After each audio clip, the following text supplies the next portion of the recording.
이력서와 지원서는 매번 공허한 메아리로 돌아왔습니다. 메일함에 쌓인 불합격 통보는 제 인생의 성적표처럼 느껴졌습니다. 20대 중반의 저는 화려한 세상 속에서 홀로 멈춰버린 시계 같았습니다. 친구들이 정장을 입고 출근하는 모습을 SNS로 지켜볼 때마다 제 방의 벽지는 점점 더 좁게 저를 조여왔습니다. 부모님의 조심스러운 응원은 이제 날카로운 가시가 되어 가슴을 찔렀고, 저는 어느새 거실로 나가는 것조차 두려워하는 유령이 되었습니다. 오늘도 편의점 도시락 하나로 하루를 때우며 노트북 앞에 앉았습니다. 화면 속에 비친 제 얼굴은 생기를 잃은 지 오래였습니다. 수백 번을 고쳐 쓴 자기소개서는 이제 더 이상 제 이야기가 아닌 누군가에게 보이기 위한 거짓말들의 나열처럼 보였습니다. 남들이 말하는 스펙이라는 이름의 자격증들이 책상 위에 쌓여갔지만, 정작 제가 무엇을 잘하는지 무엇을 하고 싶은지는 잊어버린 지 오래였습니다. 사회는 저에게 끊임없이 증명하라고 요구했고, 저는 매번 그 증명에 실패한 낙제생이었습니다. 밤이 되면 불안은 더 깊게 파고들었습니다. 내일 눈을 떴을 때 오늘과 다른 무언가가 있을 것이라는 기대조차 사치가 되어버린 일상이었습니다. 제 인생의 가장 찬란해야 할 20대가 이렇게 어둡고 좁은 방 안에서 서서히 죽어가는 것은 아닐까 하는 공포가 저를 덮쳤습니다. 갈등은 제 안에서 끊임없이 소용돌이쳤습니다. 포기하고 싶다는 생각과 조금만 더 버텨보자는 희망이 매일 밤 제 마음을 갈기갈기 찢어놓았습니다. 내용 저는 결단이 필요했습니다. 수백 개의 기업에 지원하며 얻은 것은 상처뿐이었습니다. 저는 책상 위에 놓인 자격증들과 토익 성적표를 치워버렸습니다. 기업이 원하는 정답을 맞히는 대신 제가 진짜 좋아하고 잘할 수 있는 일에 집중하기로 했습니다. 모두가 대기업 공채 시험에 매달릴 때 저는 저만의 작은 프로젝트를 시작했습니다. 그것은 누군가에게는 무모한 도박으로 보였고, 부모님조차 제 선택을 이해하지 못했습니다. 저는 SNS를 탈퇴하고 외부와의 연락을 끊었습니다. 남들의 속도에 맞추느라 정작 놓치고 있었던 저만의 리듬을 찾고 싶었습니다. 매일 아침 도서관으로 향하는 대신 저는 현장을 찾아다녔습니다. 제가 관심 있는 산업 분야의 실무자들을 무작정 찾아가 질문을 던졌고, 그들의 고민이 무엇인지 직접 듣고 기록했습니다. 이론적인 지식이 아닌 현장의 날 것 그대로의 문제를 해결할 수 있는 포트폴리오를 만들기 시작했습니다.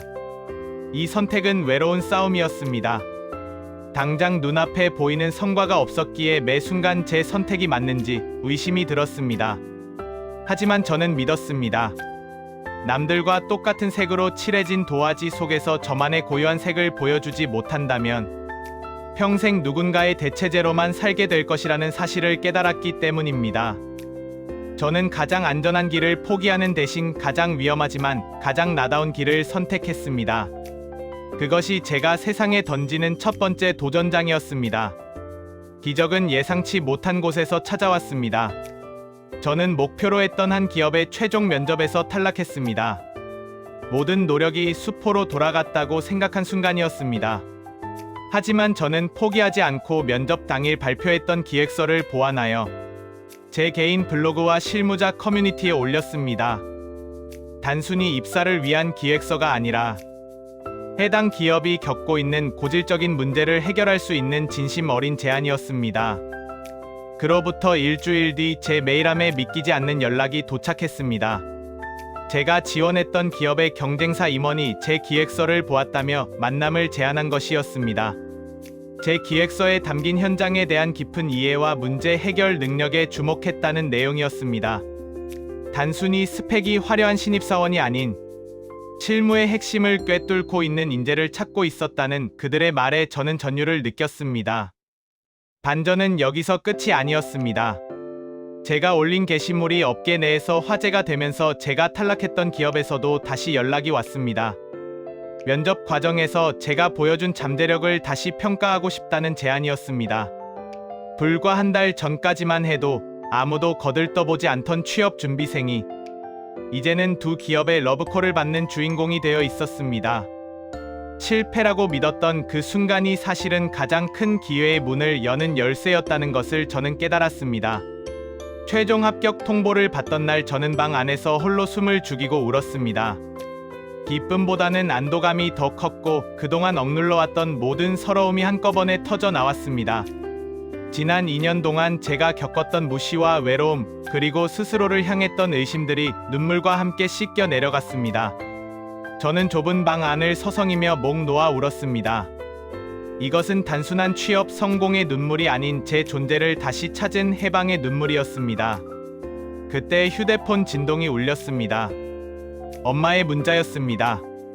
고생 많았다. 우리 아들. 엄마는 내가 최고라는 걸 한 번도 의심한 적 없어라는 짧은 문장이었습니다. 그 글자를 보는 순간 저는 제 자존심 때문에 부모님께 드렸던 상처들이 떠올라 더 큰 오열을 했습니다. 제가 실패자라고 느꼈을 때도 부모님은 저를 단 한 번도 실패자로 보지 않았다는 사실이 저를 더 아프게 했습니다. 저는 짐을 챙겨 밖으로 나갔습니다. 매일같이 다니던 편의점 앞을 지나가며 생각했습니다. 이제 더 이상 가격표를 확인하며 도시락을 고르지 않아도 된다는 사실보다 저 자신이 세상 밖으로 당당히 걸어 나갈 수 있다는 사실이 저를 벅차게 만들었습니다. 밤하늘의 별들이 유난히 밝게 빛나고 있었습니다. 저는 어둠 속에 갇혀있던 20대의 저를 꼭 안아주고 싶었습니다. 너는 충분히 잘해왔고 앞으로 더 빛날 것이라고 스스로에게 처음으로 칭찬을 건넸습니다. 첫 출근 날 아침 저는 정성스럽게 넥타이를 맸습니다. 거울 속에 저는 더 이상 불안에 떨던 유령이 아니었습니다. 회사의 높은 빌딩 숲 사이를 걸으며 저는 지난 2년의 시간이 결코 헛된 것이 아니었음을 확신했습니다. 200번의 불합격이 없었다면 저는 저만의 색을 찾는 도전을 하지 않았을 것이고, 실패의 고통을 몰랐다면 오늘 제가 누리는 이 성취의 무게도 느끼지 못했을 것입니다. 저는 이제 신입사원이 되어 새로운 문제들과 마주하고 있습니다. 하지만 저는 두렵지 않습니다. 실패를 다루는 법을 배웠기 때문입니다. 제가 겪은 고난은 이제 제 인생의 가장 강력한 무기가 되었습니다. 취업은 끝이 아닌 새로운 시작일 뿐이지만 이 시작을 위해 제가 지불한 대가는 저를 더 단단하고 깊은 사람으로 만들어 주었습니다. 저는 이제 제가 받은 기회를 또 다른 누군가에게 나누어 줄 준비가 되었습니다. 이 영상을 보고 있을 수많은 취업 준비생들에게 말하고 싶습니다. 지금 당신이 겪는 어둠은 당신의 가치가 없기 때문이 아닙니다. 단지 당신만의 계절이 아직 오지 않았을 뿐입니다. 남들의 속도에 조급해하지 마십시오. 당신의 실패는 틀린 것이 아니라 당신만의 정답을 찾아가는 과정일 뿐입니다. 저희 사연이 당신에게 작은 위로가 되기를 바랍니다. 당신의 20대는 결코 실패작이 아닙니다. 당신은 반드시 당신만의 빛을 발하게 될 것입니다.